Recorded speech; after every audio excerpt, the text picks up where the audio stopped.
Welcome back to another episode of Lost in the Farmer's Market Garden Shorts, where today we're talking about these lovely items here today.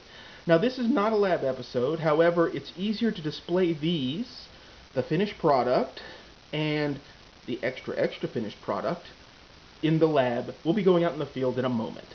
Now, what you have before you is Cucumis sativus, or cucumbers. In fact, we have two different types. These are the burpless type, and these are the traditional garden cuke type. This is a mix of both that has been pickled. Homemade pickles are like the best thing ever. Just saying. Bias alert! Anyway, cucumbers belong to the family Cucurbitaceae, or cucurbits, which almost sounds like the biblical measurement unit cubit. I don't know if there's a relation or not, but it might be sinister. I digress. Now, here's a mind-blowing fact for you. Cucumbers are originally native to India. I looked for sources on this, and all sources point to India, which is fascinating, but not surprising. Cucumbers did emigrate throughout the world. There are accounts of Roman emperors being especially fond of them, so we know that they were naturally progressed throughout the world, and now they're pretty much grown everywhere but Antarctica, which is pretty darn good. They are viable in the United States in USDA zones 4 through 12. They're grown as an annual. There's a biological reason for that, though. The vines do get to a certain height and then they stop growing because they get into fruiting stage. Now, we're going to get into those vine heights after we cover some other details. Cucumbers prefer a soil pH of 6.8 and an exposure of full sun, but will tolerate limited partial. Full sun is best, even in the south. The height and width for them varies based on whether or not you get a bush type or a vine type. Now, those are the two first primary types of cucumbers. Bush types are more compact and better for containers and limited space applications. Individual vines can get up to about 4 feet long, roughly speaking. In terms of width, an individual vine may or may not branch, but usually they don't. So you plant a cluster of seeds, and you get basically what amounts to a cuke bush. Nobody intentionally plants a singular seed of cukes and expects a whole lot. Now, fortunately, cukes are very good neighbors, so cluster planting is a viable option. Now, vine types can go from 6 to 8 feet. Individual vines, 6 to 8 feet long. So they need something to climb on. Both produce the tendrils that allow them to climb, and it's better to allow cucumbers to climb so that the fruits form properly. Otherwise, they end up in the dirt, and animals might chew on them, and it's not my jam. Anyway, now I want to point out that cukes are classified as a peepo. Peepo, that's just fun to say. That's a botanical berry with a hard outer rind and no internal divisions, which is true. Cucumbers and pumpkins and other gourds all count, or give or take, count under the peepo classification, which makes them technically fruits. I mean, pumpkins and cukes are actually large berries, which makes them fruits, but we use them as vegetables. So they're both at the same time, which gives me flashbacks to discussing tomatoes. Insert tomato nom-war meme.com. Anyway, now, I'm going to go outside. This is not a lab video. Oh yeah. There are droplets of rain and moisture. Moisture. As you can see, we just mowed. And we're going to go over here first. Here, we have a cucumber in the vine. Now this cucumber can rotate a little bit. There we go.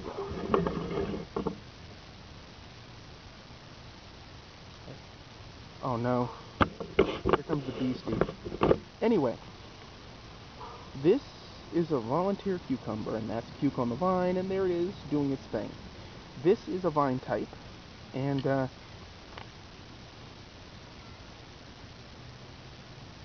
see what happens when I come look at this. Look at this animal over here.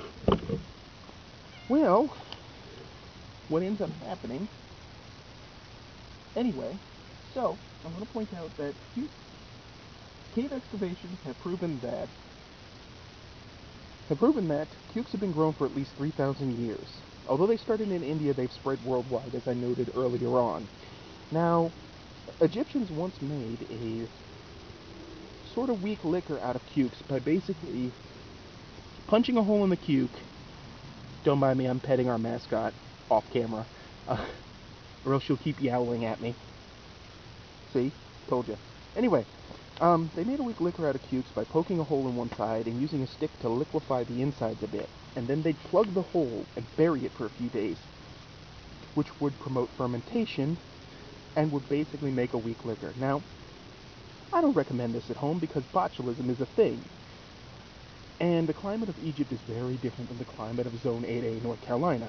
That's possibly a very good way to get yourself sick, and you do not want to be at the hospital right now.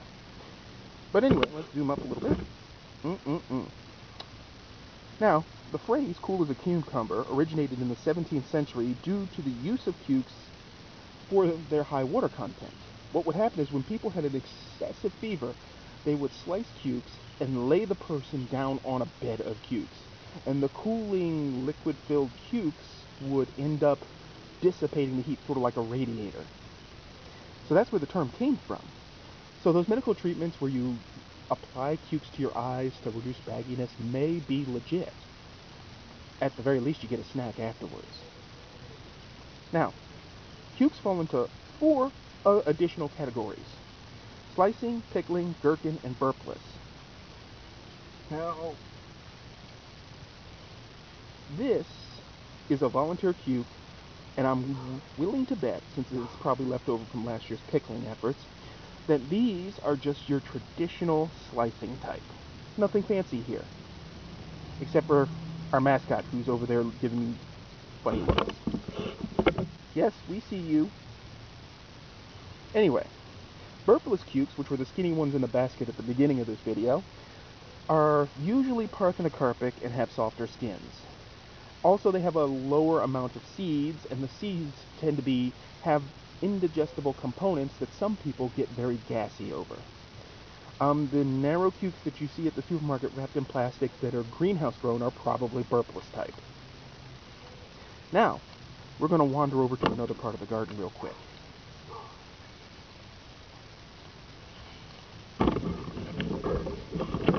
Beast alert.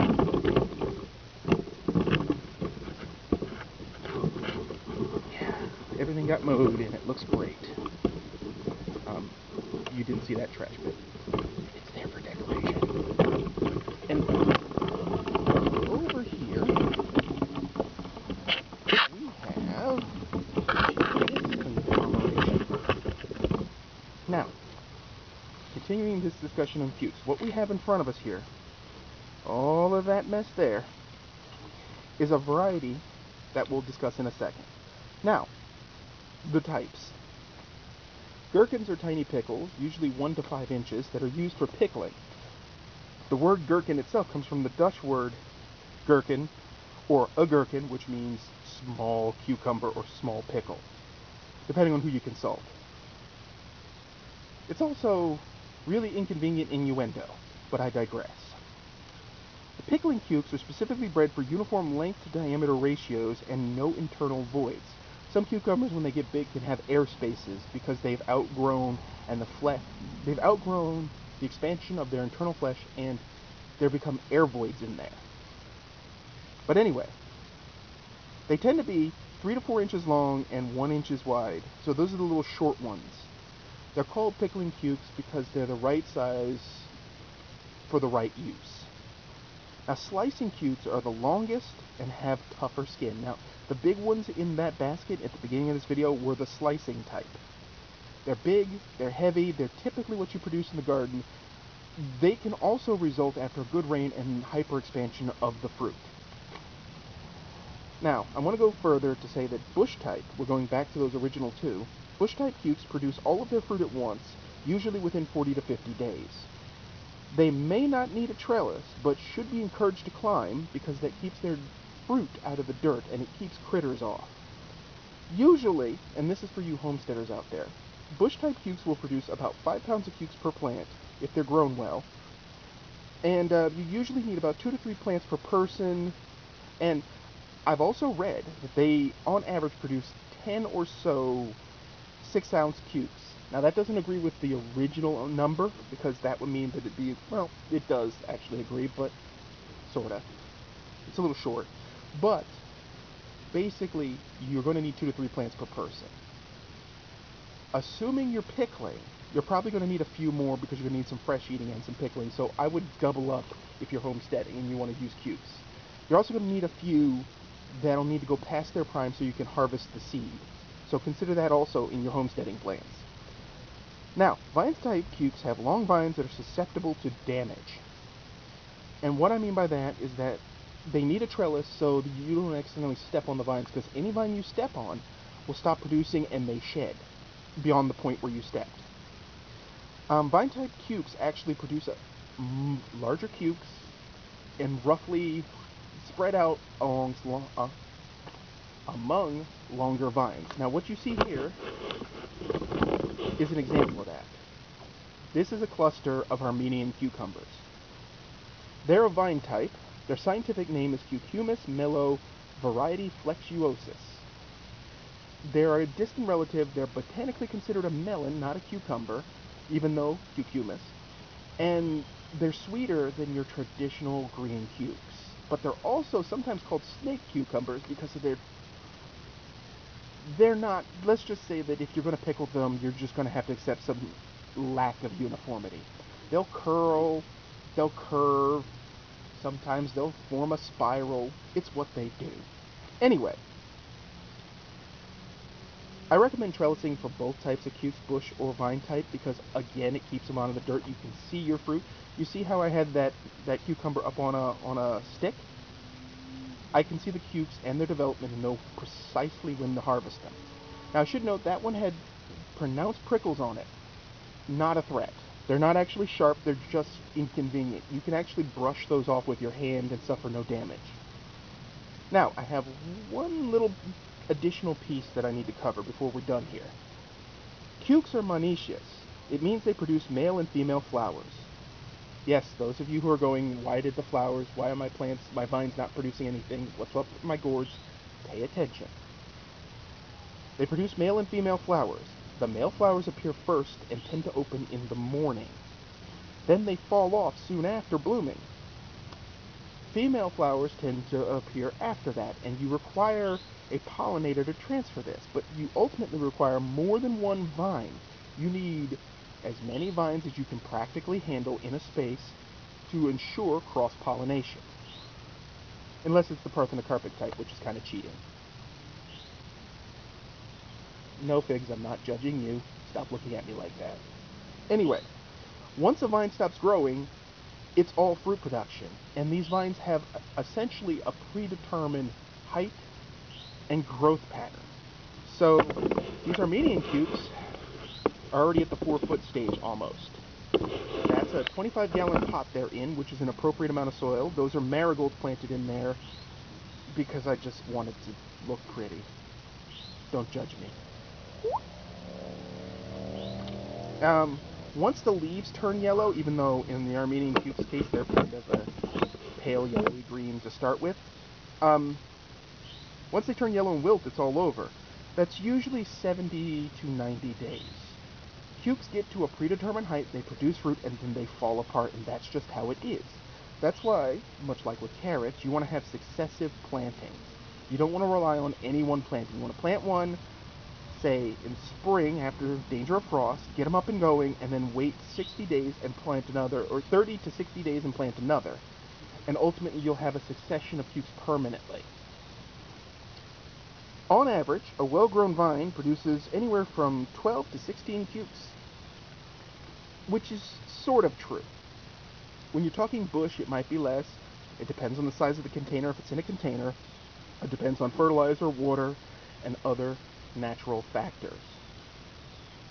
I did not go into nutrition for cucumbers for this particular episode because, realistically, with the different types and the fact that currently I'm growing a slicing cuke and I'm growing Armenian cubes. The nutrition varies a bit. Also, this is a long enough episode. So, if you like this, if you have any questions about growing cubes, gourds, melons, that sort of thing, put them down in the comments section. If you haven't, hit the subscribe button. Consequently, if you endorse our mascot, who's coming over here to start trouble. Yep, there she goes. Starting trouble. Anyway, hit the like and subscribe button. You can always hit up the blog. There's a new post. It's a little late because of computer failure, but it's up there. So, as always, folks, keep them growing. Good luck with your cucumbers, and thanks for watching.